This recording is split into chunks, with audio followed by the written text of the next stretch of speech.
তারা কেন আণবিক শক্তির মালিক হতে যাচ্ছে, কেন তারা ইউরেনিয়াম সমৃদ্ধ করবে, তারা মিসাইল আবিষ্কার করেছে, ড্রোন আবিষ্কার করেছে, আরও আকাশ প্রতিরক্ষা ব্যবস্থা বিভিন্ন বিষয়ে তারা অগ্রগতি অর্জন করছে। এটা কেন করবে? এটা করতে দেওয়া হবে না। এই জন্যই ইরানের বিরুদ্ধে তারা আক্রমণ করেছে। এখন কোরআনের দৃষ্টিতে আমরা দেখি যে ইরান অন্তত যতটুকু, তারা যদিও ধর্মীয় মতবাদে আমাদের সাথে একমত না বা আমরা তাদের সাথে একমত না, কিন্তু তারপর কিন্তু সরাসরি কোরআনের আয়াতের খেলাফ তারা কিছু করে নেই।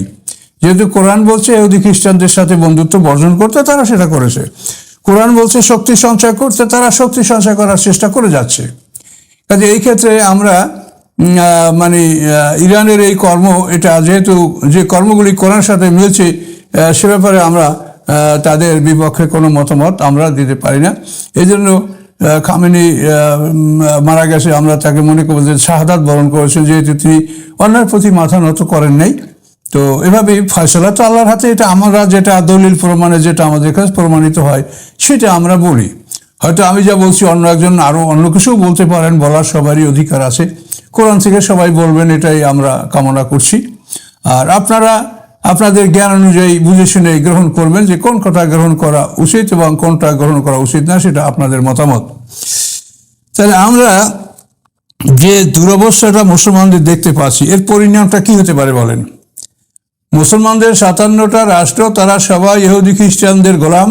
ইহুদি খ্রিস্টানরা তাদের পীর মুরব্বী, ইহুদি খ্রিস্টান যা বলে তাই তারা মানে। শুধু একমাত্র ইরান তাদেরকে এই মুরব্বী মানে নাই, যার জন্য ইরানের উপরে হামলা হয়েছে। এখন এই মুসলমান রাষ্ট্রগুলি কি মনে করে যে চিরদিন তাদেরকে ইহুদি খ্রিস্টানরা পাহারা দিবে আর তারা আনন্দ মতো এই রাজতন্ত্র উপভোগ করবে? এটা যদি ইহুদি খ্রিস্টানরা না করে, তারা যদি মনে করে যে তোরা খাবি আর ঘুমবি, কেন তোদের রাষ্ট্রগুলো আমরা দখল করে নেই, তখন এই মুসলমানরা কি করবেন? কি করার আছে তাদের বলেন? এই মুসলমানগুলির কিছুই করার নাই।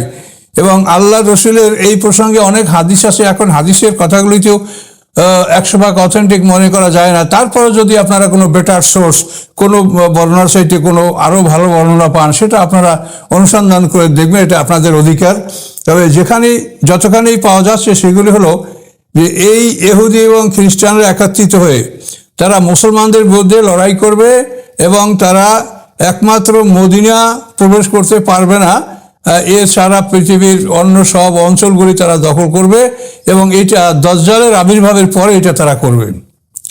দাজ্জাল সম্পর্কে আমরা হাদিসে যে বর্ণনাগুলি পেয়েছি, এগুলি আমরা বলতে পারি এবং এগুলি গ্রহণ করা না করার ব্যাপারে আপনাদের ইখতিয়ার। হাদিসে বলা আছে যে আল্লাহ রসুল সাল্লাল্লাহু আলাইহি ওয়াসাল্লামের জীবনকালে এক ইহুদি দম্পতির গৃহে একটা সন্তান জন্মগ্রহণ করছে। তার ডান চক্ষু কানা, ডান চোখে সে দেখে না, এবং তার নাম ইবনে সৈয়দ। এবং আল্লাহ রসুল তাকে দাজ্জাল বলে সন্দেহ করেছেন এবং তাকে দেখতে গেছেন। ওমর ফারুক আল্লাহ রসুলের সাথে ছিল। ওমর ফারুক বলছেন, ইয়া রাসূলুল্লাহ, আমাকে আদেশ দেন, আমি ওকে হত্যা করি। তা আল্লাহ রসুল বলছেন যে না, ও যদি দাজ্জাল হয় তাকে হত্যা করবে ঈসা আলাইহিস সালাম। হাদিসের বর্ণনা মতে ঈসা আলাইহিস সালাম দাজ্জালকে দারে লুদের দরজায় হত্যা করবেন। এই দারে লুদ এটা বর্তমানে ইহুদিদের দখলে আছে। এখন যেখানে ইহুদিদের রাষ্ট্র, এখানেই পৃথিবীর মানে যুদ্ধের কেন্দ্রবিন্দু এটাই হবে। এবং এইখানেই সর্বশেষ দাজ্জাল ঈসা আলাইহিস সালামের হাতে মারা যাবেন। ঈসা আলাইহিস সালাম আকাশ থেকে নামবেন, তার জন্য বহু প্রমাণ কোরআন পাকে স্পষ্ট আছে। ওয়াইন্নাহু ইলমুল লিসাআতি ফালা তামতারুন্না বিহা, আল্লাহ তাআলা স্পষ্ট বলেছেন যে ঈসা আলাইহিস সালাম কিয়ামতের জ্ঞান। কাজে কিয়ামত সম্পর্কে তোমরা কোনোভাবে সন্দেহ পোষণ করো না। কিয়ামতের একেবারে পূর্বক্ষণ ঈসা আলাইহিস সালামের আবির্ভাব ঘটবে। তাকে আল্লাহ তাআলা আকাশে তুলে এনেছেন। তিনি সে জীবনে আবার এই পৃথিবীতে তিনি অবতরণ করবেন এবং দাজ্জালের বিরুদ্ধে তিনি নেতৃত্ব দেবেন, যুদ্ধ করবেন এবং দাজ্জালকে তিনি হত্যা করবেন। এবং এই দাজ্জাল সারা পৃথিবী মন্থন করবে এবং সে মদিনার দিকে অগ্রসর যখন হবে, তখন খায়বারের দরজায় দাজ্জালকে খিজির আসলাম তাকে বাধা দেবেন, সে মদিনায় প্রবেশ করতে পারবে না।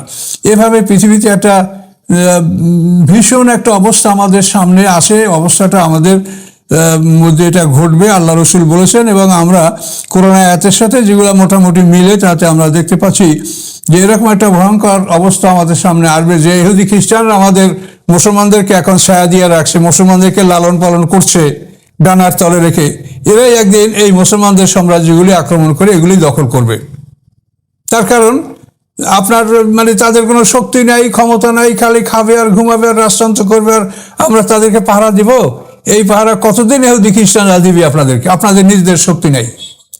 কিন্তু এই জন্যই মুসলমানদের এই চরম অপমান এটা তাদের সামনে আসে, এটা অবশ্যই এটা তাদের ভোগ করতে হবে।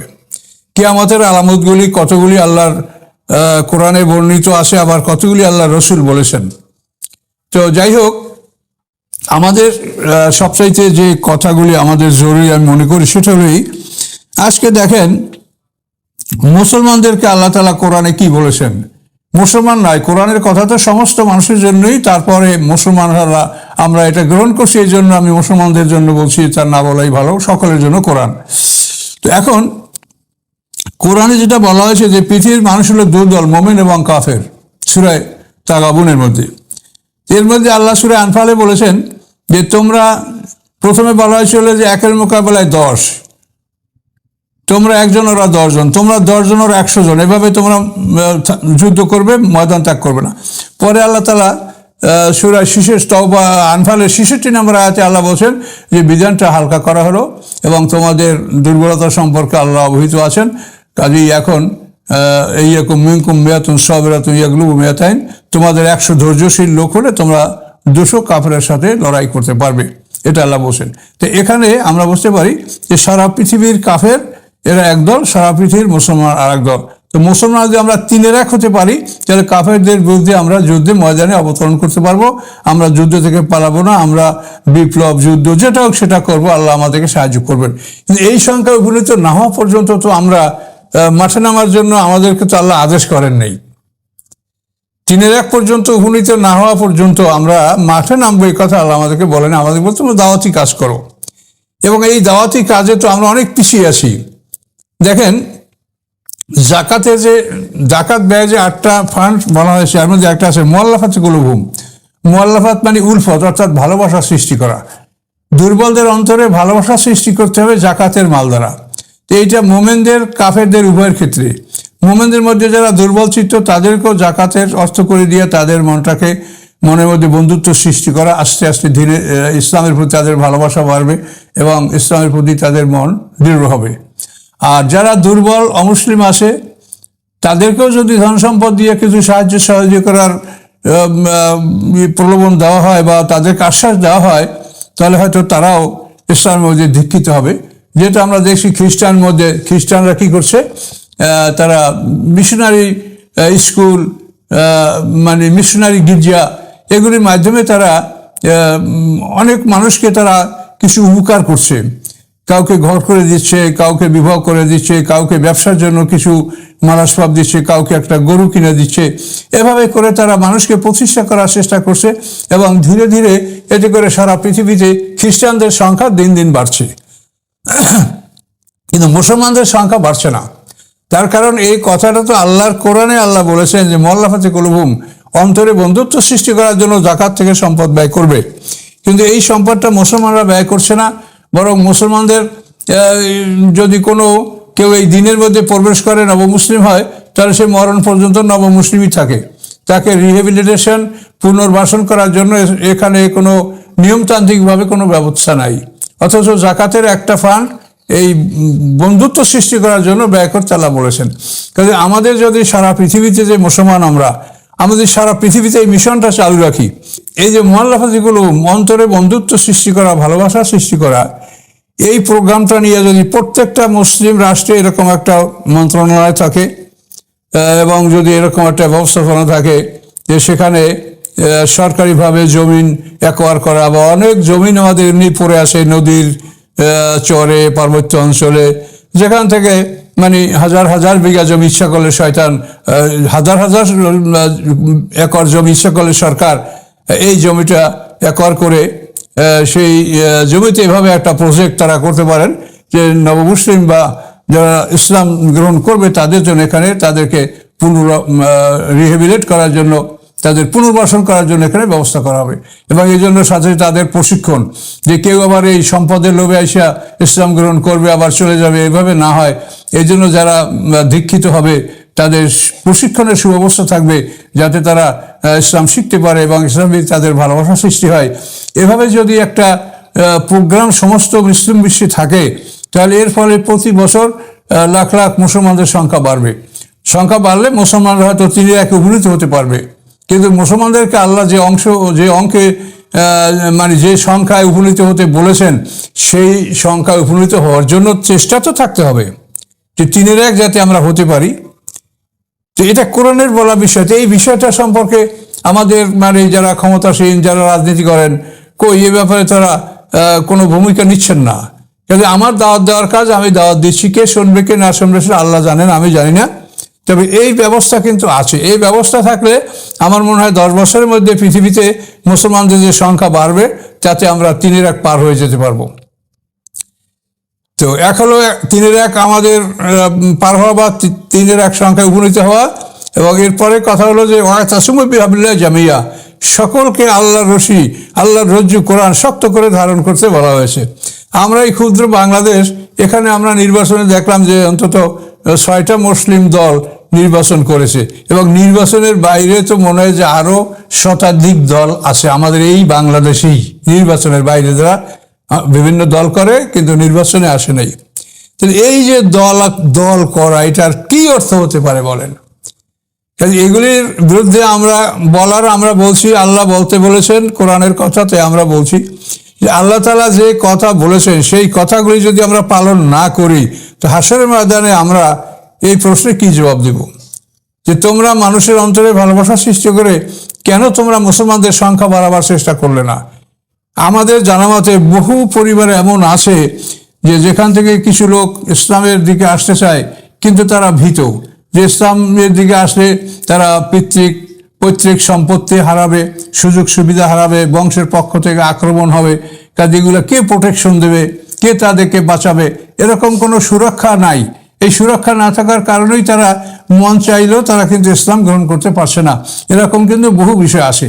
অথচ আল্লাহর কোরআনে এই ব্যাপারে তো বিধান দেওয়াই আছে যে যাকাতের সম্পদ তোমরা কোথায় কোথায় ব্যয় করবেন, মুআল্লাফাতি কুলুবুহুম, অন্তরে ভালোবাসা সৃষ্টি করার জন্য। তো এই জন্য আমরা যদি আল্লাহ যে সংখ্যায় উপনীত হতে বলেছেন, আমাদের নির্বাচন করার চাইতে সেই সংখ্যায় উপনীত হওয়া চেষ্টা করা, এটা আমাদের জন্য বেশি জরুরি। তার কারণ আমরা 3 হইলে পরে আমরা মাঠ ত্যাগ করবো না, মাঠ ত্যাগ করতে আল্লাহ নিষেধ করেছেন। তো এই বিষয়গুলি, আর একটা ফরজ বিষয় তরক করা হচ্ছে, সেটা আমি বারবার বলছি, সেটা হলো কোরআন। পুরো কোরআন প্রচার করা ফরজ, কিন্তু আমরা যারা কোরআন প্রচার করি, মাঠে বক্তব্য দিয়ে ইমামতি করি, তাদেরকে আপনারা জিজ্ঞাসা করেন, 100-র মধ্যে একজনও পাবেন না যে বলতে পারবে যে আমি আমার 50-60 বছর বয়সের মধ্যে কোরআন প্রথম হতে শেষ পর্যন্ত আমি প্রচার করেছি। এই ফরজটা তারা পালন করছেন না। তো এই ফরজগুলি তরক করার কারণে আমাদের যে সৃষ্ট সমস্যাগুলি, এগুলি তো আমরা হাস্যের মাধ্যমে আল্লাহর কাছে প্রশ্নের সম্মুখীন হব। 50,000 বছরের সমান একটা দিন হবে, সেখানে তো মানুষেরা প্রত্যেকেই বাঁচার চেষ্টা করবে। তারা বলবে যে আমাদেরকে দাওয়াত দেওয়া হয় নাই, আমরা বলবো দাওয়াত দিয়েছি। অন্যান্য নবীর উম্মতরা এভাবে বলবে নবী দাওয়াত দেয় নাই, আমরা সাক্ষী দেব যে হ্যাঁ দাওয়াত দিয়েছে। তো এখন আমার কথা হচ্ছে যে আজকে পৃথিবীতে যে অবস্থাটা হচ্ছে এবং পৃথিবী যেদিকে অগ্রসর হচ্ছে, এটা আল্লাহর হুকুম হবে। এভাবে হতে হতে পৃথিবী ধ্বংস হবে, কিয়ামত আসবে, তা নিশ্চিত।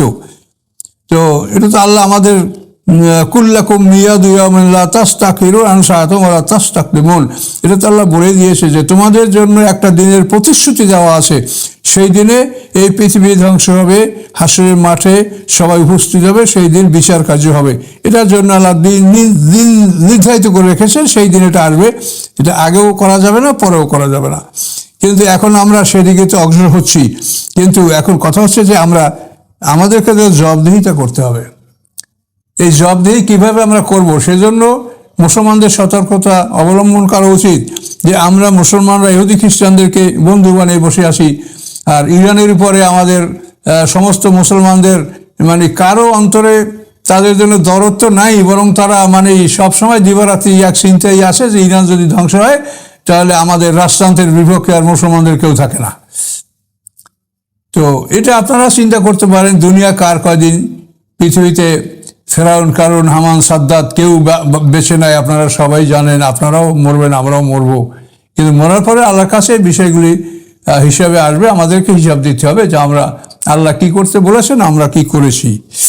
তো তাই আমি আপনাদেরকে আবারও অনুরোধ করব যে কোরআনে যেভাবে আসে সেইভাবে আপনাদের চিন্তা করা ভালো। তার কারণ যে ইহুদি খ্রিস্টান আপনারা যাদেরকে বন্ধু মনে করছেন, এরাই একদিন কিন্তু আপনাদের ঘাড়ের উপরে চেপে পড়বে। এটা আল্লাহ রসুলের একটা হাদিস হচ্ছে, বিখ্যাত হাদিস। আল্লাহ রসুল বলেছেন, মান আনা জালেমান সাল্লাল্লাহু আলাইহি, যে জালেমকে সাহায্য করবে ওই জালেমকে আল্লাহ তাআলা তার ঘাড়ে চাপিয়ে দিবেন। এখন এই দৃষ্টান্তটা, আল্লাহ রসুলের এই কথাটা যদি আপনি বাংলাদেশের বিষয়টা নিগুড়ভাবে চিন্তা করেন, তো বাংলাদেশেও এইরকম 210টা নমুনা আপনি দেখতে পাবেন যে যাদেরকে সাহায্য করা হয়েছে তারাই সাহায্যকারীদের ঘাড়ে চেপে বসেছে। মান আনা জালেমান, আল্লাহ রসুল বলেন যে জালেমকে যে সাহায্য করে আল্লাহ তাআলা সেই জালেমকে সাহায্যকারীর উপরে চাপিয়ে দেবেন সাল্লাল্লাহু আলাইহি।